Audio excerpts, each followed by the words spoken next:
เขานะพี่น้องเนาะตอนนี้ก็เวลาประมาณ9:29 นาทีพี่น้องหรือว่า10 โมงกายจะหน่อยพักผ่อนพี่น้องมันแดดอีเลยบังพี่น้องอืมนั่งสูบยาจุยนะพี่น้องเชียร์แต่เทิงคนเลยให้บอกหรือว่าคอนทายกันนี่ฮอตครึ่งเลยพี่น้องยังในหนึ่งฮอตแคมแล้ว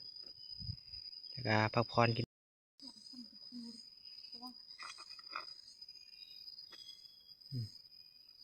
ยุงสายกินก่อนเนาะสมเพิ่นยันเพิ่นบ่เจ็บท้องเพิ่นว่า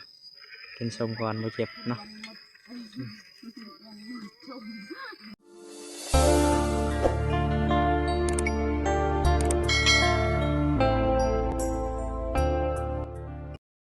สบายดีทุกคนเนาะ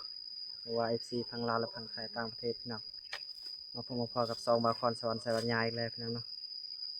เพราะว่าบรรยากาศตอนเวลาก็ประมาณ9 โมงเนาะพี่น้องก็อยู่ให้อยู่ส่วนคือเก่าพี่น้องเพราะว่าทรงเฮงน้องทรายคือเก่าพี่น้องเห็นปะเชียร์ยาส่วนคือเก่าพี่น้องอันนี้เห็นปะจะเป็นส่วนโตบาคอนเชียร์วันนี้พี่น้องเพราะว่ามื้อนี้แล้วเนาะส่วนแล้วก็ทำต่ออยู่ลุ่มนี่พี่น้องตัวยกลองอันนี้เป็นไผ่สะพี่น้อง ส่วนมันต้นไทรสะตัวนี้เนาะบยกลองพี่น้องบรรยากาศยามตอนเที่ยงแบบนี้หรือว่าอากาศร้อนอะไรแบบนี้พี่น้อง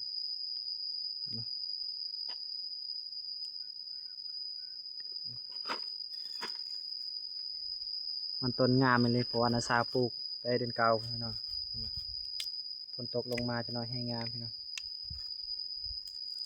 เดี๋ยวไปติดตามกันเลยเนาะอาจจะเชียร์ยูรุมพูนอีกพี่น้องทางพลนี่พี่น้องเพราะว่ามีส่วนหนึ่งอีกทางพลยูรุมเนาะตรงนั้นยกลองพี่น้องหลังจากบอคอนเชียร์แล้วจะนอนแล้วก็กินข้าวมาเบิ่งกินข้าวนำกันพี่น้องกินข้าวหันเที่ยงเวลา11 โมงพรพี่น้อง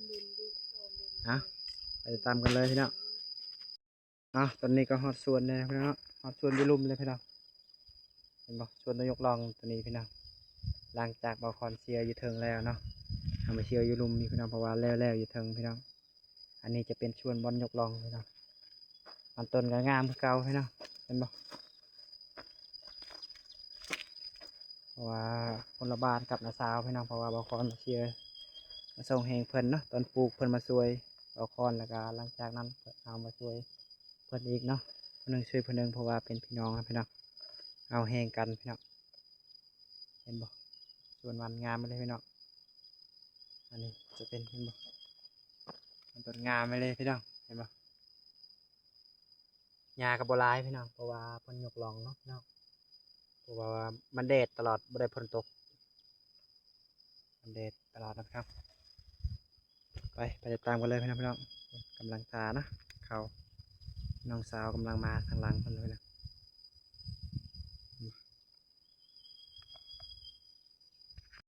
ปุ่นเต็มงานกำลังทานะพี่น้องเพราะว่าสิเชียร์แต่เทิงลงลุมนะพี่น้องเนาะปุ่นอาจจะเอาแต่พี่ลงลุมไปพุ่นนะพี่น้องอาจจะเป็นลองอันนี้ทีมงาน6 คนคือเก่าพี่น้องทีมงาน6 คนนี่เห็นบ่มีแต่ชุดดำหมดเห็นบ่อบผิวอบหยังแล้วบรรยากาศยามนี้เพราะว่าร้อนเลยพี่น้องเห็นบ่แดดอีเลยจะเบิ่งเห็นบ่ท่านผู้ชมได้เบิ่งเห็นบ่ตะเวนแดดพี่น้อง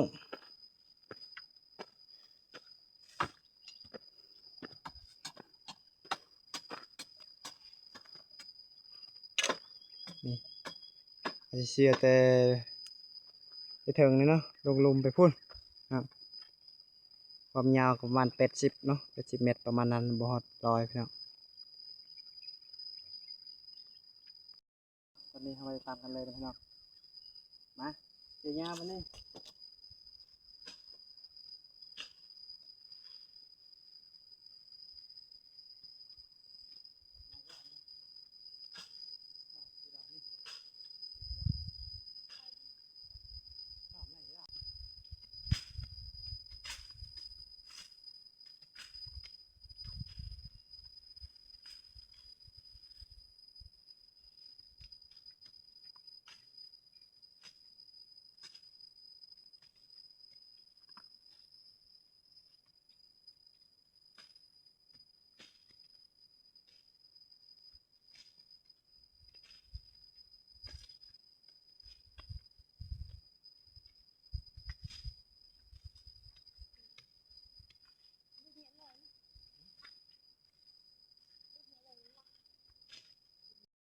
ตอนนี้ก็ฮอดเวลาพักผ่อนให้บ่กินน้ำกินในพี่น้องนี่หลังจากเชียร์แต่เทิงคนเลยให้บ่คือว่าคอนทายกันนี่ฮอดครึ่งเลยพี่น้องยังในหนึ่งฮอดแคมแล้วแล้วก็พักผ่อนกินข้าวนะพี่น้องเนาะตอนนี้ก็เวลาประมาณ9:29 นาทีพี่น้องหรือว่า10 โมงกายจะหน่อยพักผ่อนพี่น้องมันแดดอีหลีแล้วก็ตอนแรงเอาฮอบพังนี้พี่น้องเนาะพังนี้อีกอันนี้เห็นบ่ไวเพราะว่าหญ้าบ่หกกินน้ำกินในพี่น้องพักผ่อนเอาคือเอาแหงพี่น้องนี่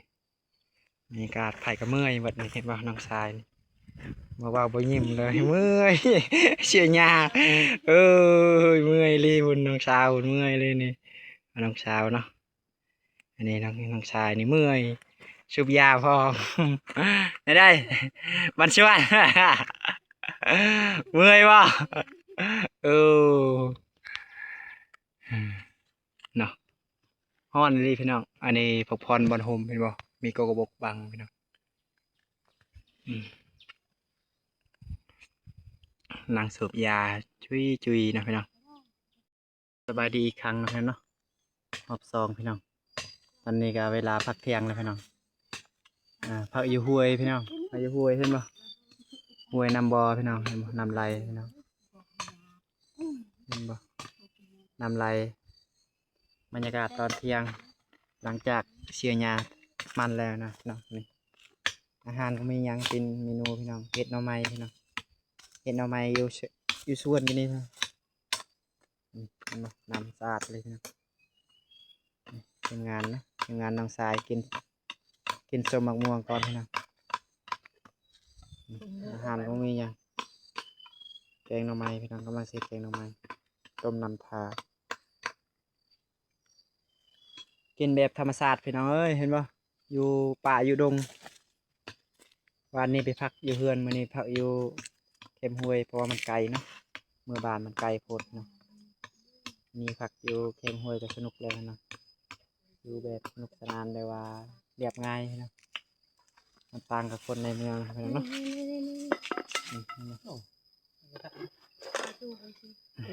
เพิ่นกำลังสิตำส้มเนาะส้มมะม่วง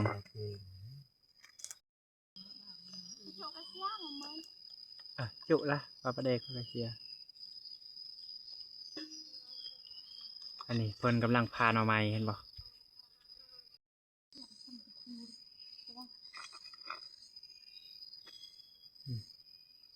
หนูสายกินก่อนเนาะสมเพิ่นยันเพิ่นบ่เจ็บท้องเพิ่นว่ากินสมก่อนบ่เจ็บเนาะเอาพี่น้องนี่เห็นว่าทีมงานนี่บรรยากาศเมนูก็คือหน่อไม้พี่น้องแล้วก็ปิ้งปลาเสละน้องพี่น้องชื่อแต่ยังวัยรุ่นพุ่นเนาะ น้องชาย จ้าเนาะบรรยากาศเนาะโอ้ยเพื่อนอ้ายกล้องได้น้องชายนี่โอ้ยเป็นธรรมดาเลยพี่น้องมากินข้าวนำกันพี่น้องกินข้าวนำกันพี่น้องโอ้มีอาหารพี่น้องกินแบบธรรมชาติเลยพี่น้อง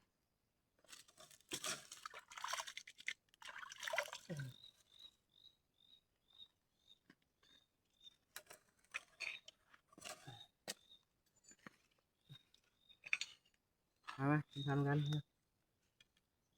ไปจำยังมังครับจำเลยนะดีในแห้งกินข้าวกินน้ำเนาะไปดินจะรอนกินข้าวนำกัน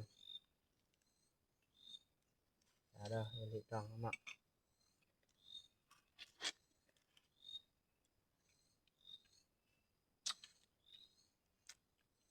บรรยากาศแดดเลยพี่น้อง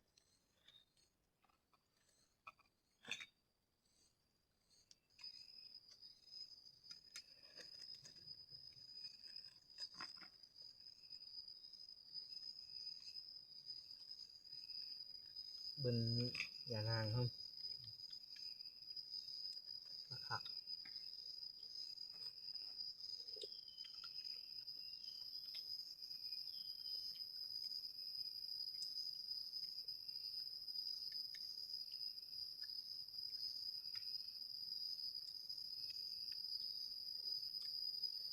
เซฟ แกงหน่อไม้เนาะพี่น้องใส่กับปลาใส่กับปลาเล็ก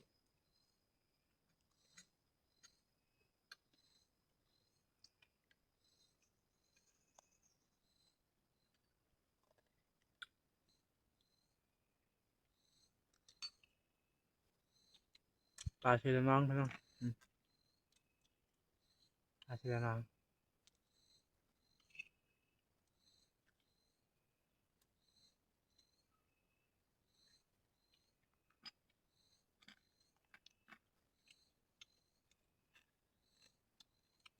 เลือกกันเลยอีกคนนึงอีกคนนึง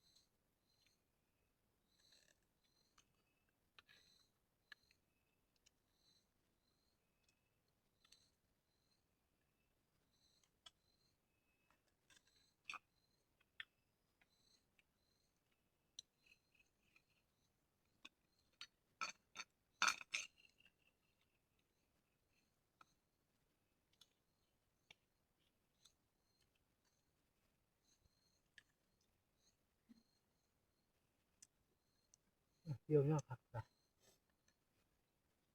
ไม่ได้มันคือ จะไม่จ้ะ มันจะมาหุดอ่ะจะเลยขอด้วย จะดูคือผัดกะเพรา คือพูดติดว่าที่ทำเลยคือจะรู้คนจะติดลมตัวนี้เป็นพูด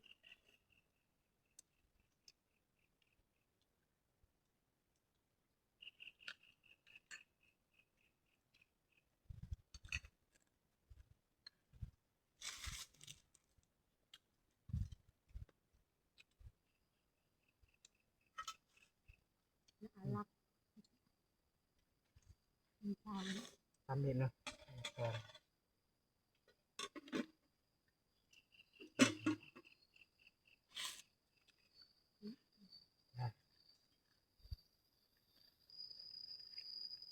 ทำเคยกินแบบนี้ก็เลย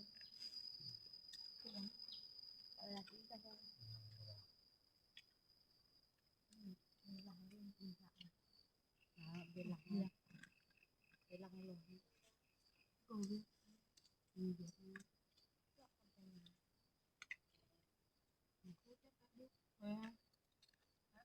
อทีนี้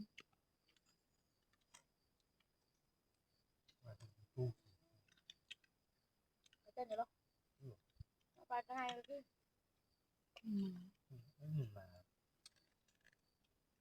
เราปรับอะไรไปเจอบึ้งไปไปเจอ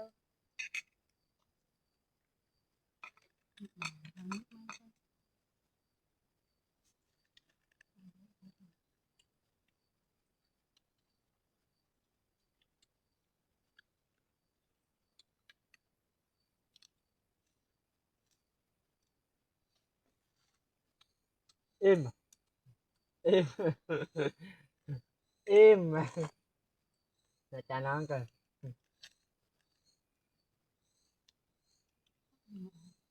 น่า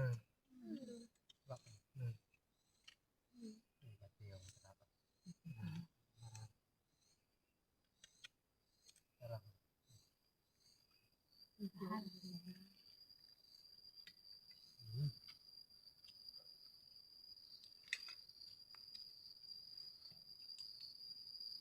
หลายอย่างเปลี่ยนเลย